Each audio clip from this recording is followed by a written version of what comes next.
Today we're going to talk about the 5 first growths of Bordeaux. When did it get there?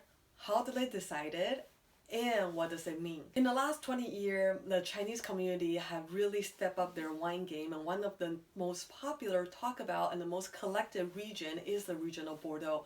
And most people know about the so-called first growths and how prestige they are and how much everyone wanted to buy them. But not everyone know where it come from, how did it come about, and what does it mean in the modern era.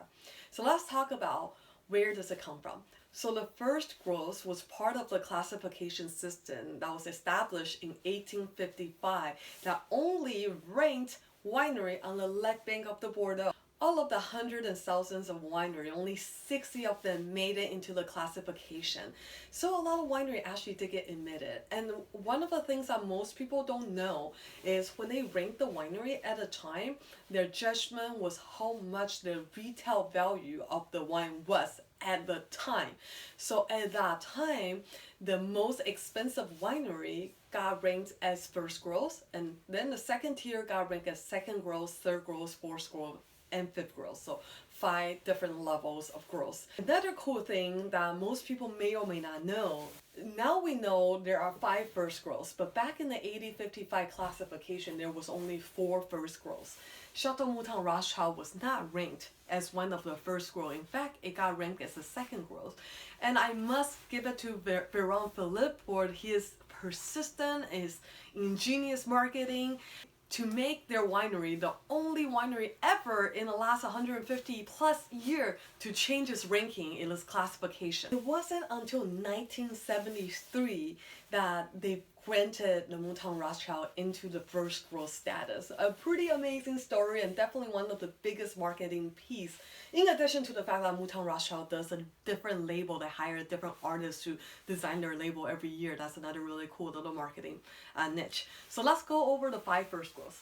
We have Lafite Rothschild, Mouton Rothschild, which I touched a little bit about earlier, and then we have Chateau Latour, Chateau Margaux, and Haut-Brion. So if you're a very serious wine collector, these are the 5 names that you must get yourself familiar with. But if you wanted to know a little more on how they're different, again, this is just a big picture of how all this wine is different. And of course, it varies vintage from vintage. From our experience, the Lafite is generally the most structured, the most mineral driven of all of the 5 first growths. The Mouton generally is a softer, rounder, easy to drink, slightly earlier type of wine. The Latour is the most powerful of the 5 first growths. They're known to be able to last forever. It can age 30 plus years, and it's just a massive beast. The first 3 we just talked about all come from slightly more northern part of Bordeaux on the left bank in the village of Pauillac. And the Margaux and Haut-Brion is further down south. They have a different terroir, different microclimate.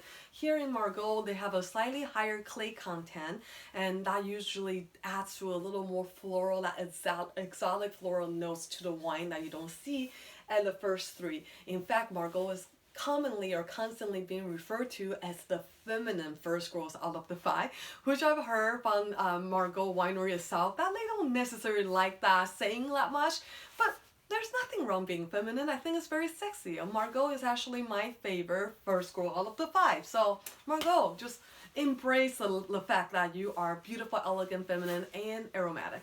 And of course, they're powerful too, but just in comparison, that's what I said. And Haut-Brion is in a completely different region, further down south in Pas-Saint-Léon. And over there, they have even more of like a Merlot content in their blend. For the longest time, Haut-Brion is kind of considered the ugly red-headed stepchild in the first growth because people keep putting, especially the top 3 here, all being in the Pauillac region, kind of on its own pedestal. And a lot of time people forget about Haut-Brion. But I'm seeing the comeback is becoming trendy now. People are seeking after Haut-Brion both for their red and their white wine. So here you have it. This is a quick introduction of the 5 first growth, which every serious wine collector wanted to have in their wine cellar.